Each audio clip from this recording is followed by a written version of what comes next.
पिंपरी चिंचवडच्या फुगेवाडीमध्ये 8 जणांचा विषारी दारूमुळे मृत्यू झालेला आहे।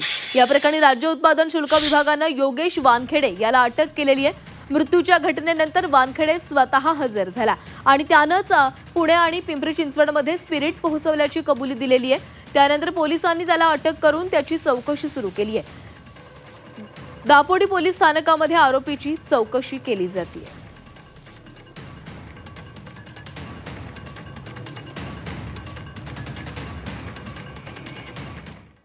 तर काय येते तर डायरेक्ट अचानकच त्याला बीपी जास्त झाली म्हणले डॉक्टरांनी आणि डायरेक्ट त्याचा हातपाय सगळे बेल्ट झाले, तोंडातनं सगळं फेस आला त्याच्या।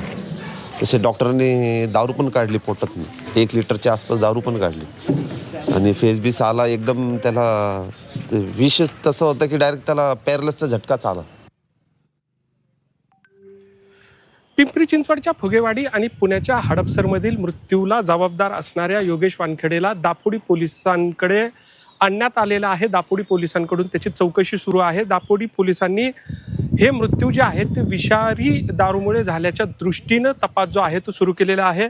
माझ्या मागे ही जी गाडी आहे यामध्ये ज्या कॅनमधून दारू जी आहे ती पुरवण्यात आलेली आहे, ते कॅन जे आहेत ते पोलिसांनी ताब्यात घेतलेले आहेत, जमा केलेले आहेत आणि पोलीस एकूणच या योगेश वानखेडेचा तपास चौकशी जी आहे ते करत आहेत आणि त्याने आणखी कुठे कुठे दारू पुरवलेली आहे याचा तपास जो आहे तो पोलीस करत आहेत।